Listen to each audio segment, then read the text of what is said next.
Alrighty, welcome everybody. Welcome. So let's get started, shall we? All right. Let me see. First thing first, second thing third. I lost my. There it is. Alrighty. So, all trading involves a substantial risk of loss. Past performance is not necessarily indicative of future results. This presentation is intended to be informational and educational only. It is not a recommendation to buy or sell any financial instrument. If you desire personal financial advice, consult your financial advisor. And for Halloween, I brought my giant top hat. So, happy Halloween, everybody. Glad to have you with me. Let's jump over to the main event of the day, shall we? So, S&P 500 seasonality. We are right at the end of October, getting a little chop. That seems to be consistent with the market. And so if seasonality holds out, we could see a potential nice little pop running into the first week, potentially into next week. And then we're going to see some volatility down through probably Thanksgiving. So watch out for this last little pop. And yeah, Monopoly Man. Hey. So watch out for that next little pop.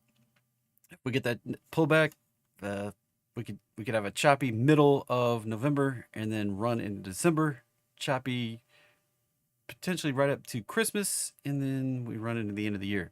So this is kind of the roadmap that we've been on, really. I mean, we kind of did this. We did a lower low. Ignore all this jazz back here from, the start of October back. We've kind of been on this path. Excuse my alerts there. Forgot to silence. We've kind of been on this path right here for most of the year. Most of this month. Excuse me. Not year, month, October. So right there in October, we pretty much stayed on it. And I don't really expect it to quit. And in November, we're just going to get this potential pullback here. So, any questions on that? All right, moving on. I brought the earnings for the week once again. It looks like it's slightly off the screen there. Another big full week of earnings. So we already had some stuff this morning. No real big companies announced before the open on Monday or after the close on Friday. That's just not most big companies' style. We do have some earnings after the close today. We've got notable ones like some tech, AMD coming in here, Roku coming in here. Generac has been on a pretty good tear. Humana has been, okay. Let's see, any other one? BP has been, let's look at that chart here in a minute. If I don't pop onto it, remind me to go check it out. See, anything PayPal has been working. Coinbase, we'll talk about that one really quickly. That one has a interesting setup. We're going to talk about some crypto a little more than normal here. And yeah, anything else you see on there that you want to talk about, we can talk about it. Robinhood had a move today. And yeah, so let's pop over to some charts and start looking at a few things here.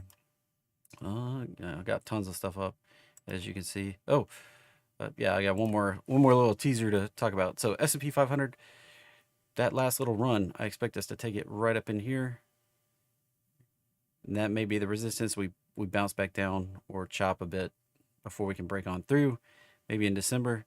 So watch for that coming up on S&P. Don't get fooled by ES. That's just S&P 500 futures. In Q, this is Nasdaq futures, failing to break out.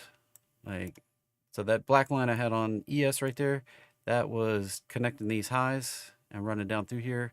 We did break higher on Friday after 3 days of kind of finding resistance there. Coming back to back test it is bullish for a move on higher. So this can come on down and then bounce up. Now, Nasdaq is on its 1, 2, 3, 4, 5th day of having trouble getting up through that. So doesn't give me the warm fuzzy feeling right there. I would definitely like to see this trading above that line connecting the highs there. or Russell. This one's just been on a tear, man. I mean, if you draw the trend line back here off the highs, that was way back here, and it is doing exactly what I was thinking that S&P 500 is going to do. I think this one's kind of leading the market a bit, and I'd like to see it break out on up in here into the 1900s. That would be super bullish for small caps in the market. This is Russell 2000. If you're unfamiliar, IWM is the, like if you're familiar with SPY or QQQ, IWM is the ETF for Russell 2000. All right, looking at oil, still treading water down here below the 90 level I was looking at. This looks like it's going to pull down again, and before it can make another breakout higher. The 618 retrace would be on down here around 84.60, 80, 84, 85 area right there. Somewhere right there, probably could expect a touch of that. If it's going to go bullish, it's going to, find support and rip from there. I could stop at this 50%. It's just shy of right there, about 85.50, excuse me. And if it starts pushing down below, thing noisy. If it starts pushing down below the 618 there, around 84.60, we could see it retest the low back here from September on oil. Now, everybody's looking for natural gas. I am optimistic to see it break back above 7. I'm actually going to put a alert right here, somewhere in the, we're kind of past the October point, but somewhere in November, December, this fall, getting into winter time frame, we usually see a higher high on natural gas. It's just where the seasonality plays in. You can go back years and years and years, and we almost always peak somewhere in this October, November, December window.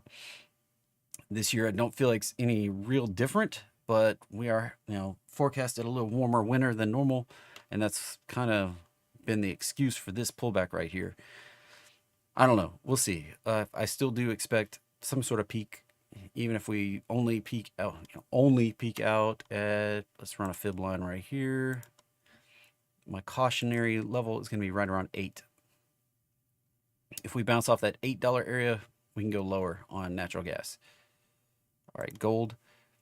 Yeah, still farting around the bottom. That's the lowest low right here. We need it to get out of this funk. Otherwise, it looks like it's going to go down to the 1500s. All right. That's kind of the futures and, the broad, big picture stuff. Let's pop over to this one real quickly. I think this is the right one. Oh, I gotta flip the, let's click back on NQ. Save that real quick. And pop into crypto power plays. And Bitcoin. There we go. So we have this potential head and shoulders pattern right here. We have the left shoulder, the head, and the right shoulder that's kind of sloppy. It's more like a bulged up shoulder, but then we're breaking the neckline right here. Now, the 144 EMA, the roadmap line, come in right up here. We need to break through it. That would set this up for some sort of rally up into this 30. Well, to move this over just a bit, right around 34,000, if it's going to play out.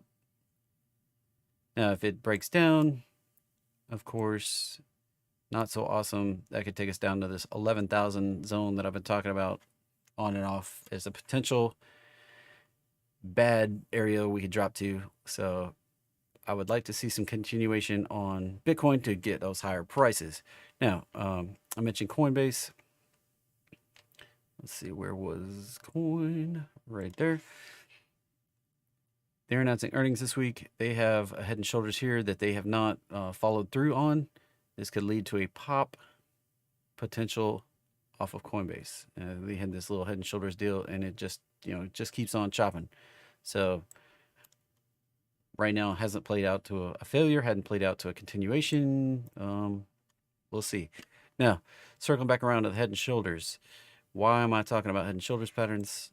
You don't usually hear me say that. Well, Elliott wave patterns, a 3, 4, 5, A, B, or a 1, 2, even of the next pattern, tends to be a head and shoulders pattern. Now you can flip this upside down or right side up. It doesn't really matter. It's kind of the same pattern.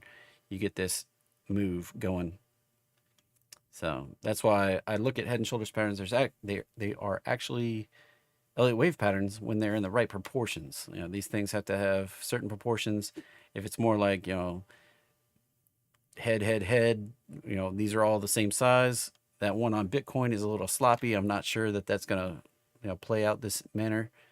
But you also get the failure pattern where it's, where this can be the C and this pops and goes the other way, where you get the C drop right here and then you pop out in the next one, wave one. So these things can play out. I don't have the picture drawn for the other one. Anyway,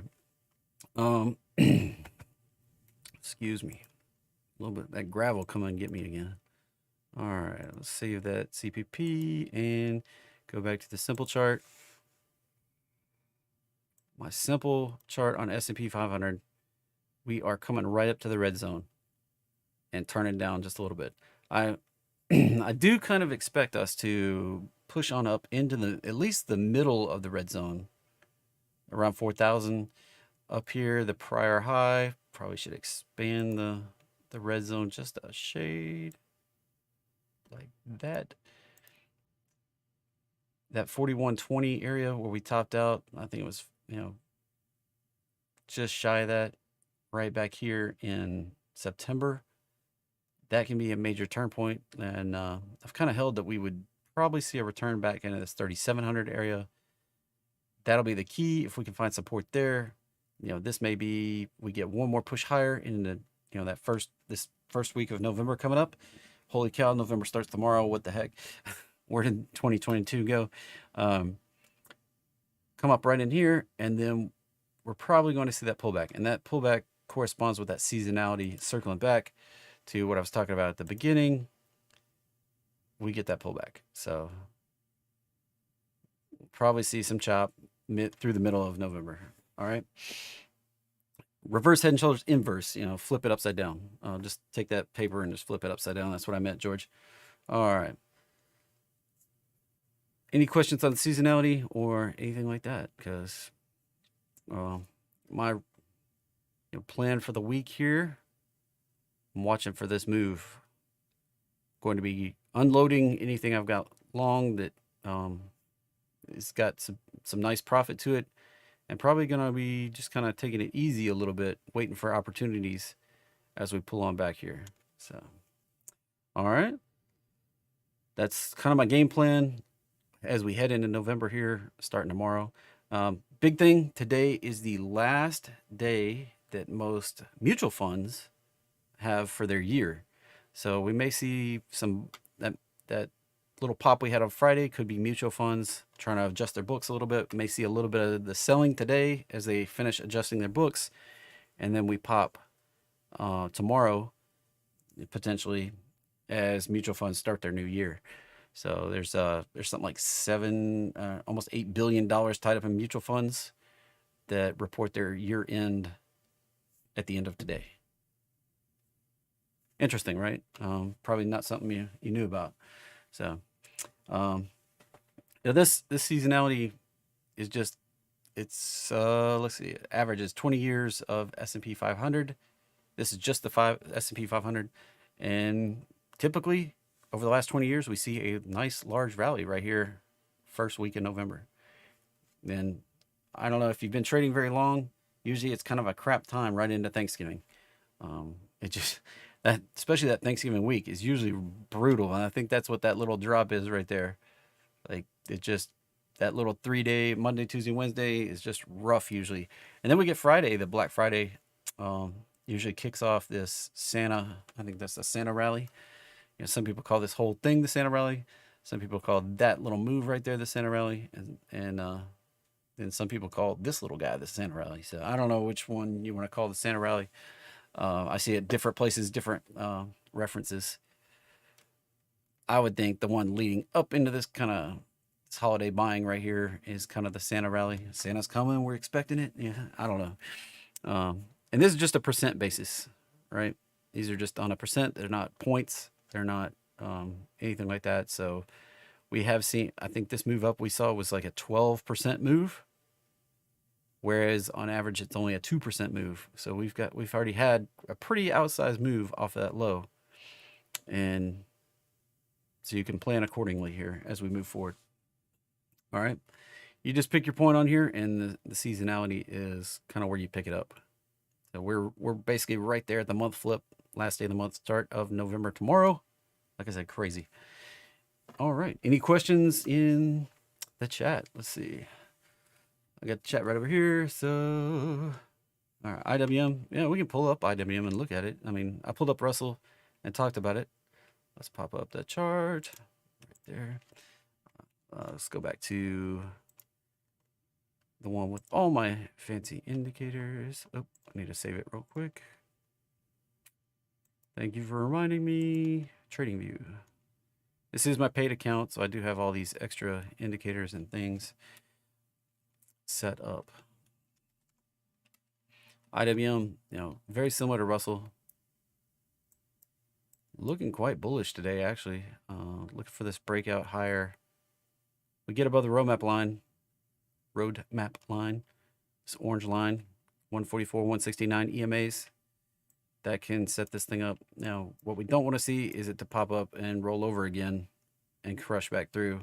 That's what we don't want to see. I want to see it pop up through and keep on going. All right. This one does seem to be leading the market, as we've seen SPY lagging and QQQ also severely lagging, getting up here to retest the roadmap line.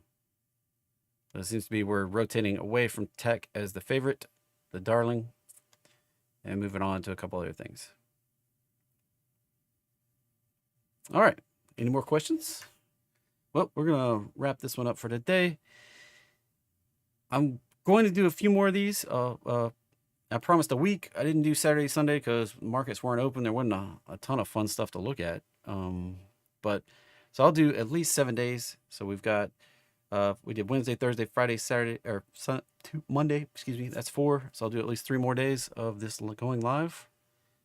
First thing in the morning here, about 10:30 in the morning. It seems to work for my schedule and the market chilling out a little bit enough to slow down and talk about it. And all right, I'll see you guys tomorrow. I always have 30 minutes of awesome where I'll take your request as always on Tuesdays, but I'll do a live in the morning and then a live at 5 p.m. also. All right, come check it out and I'll see you later.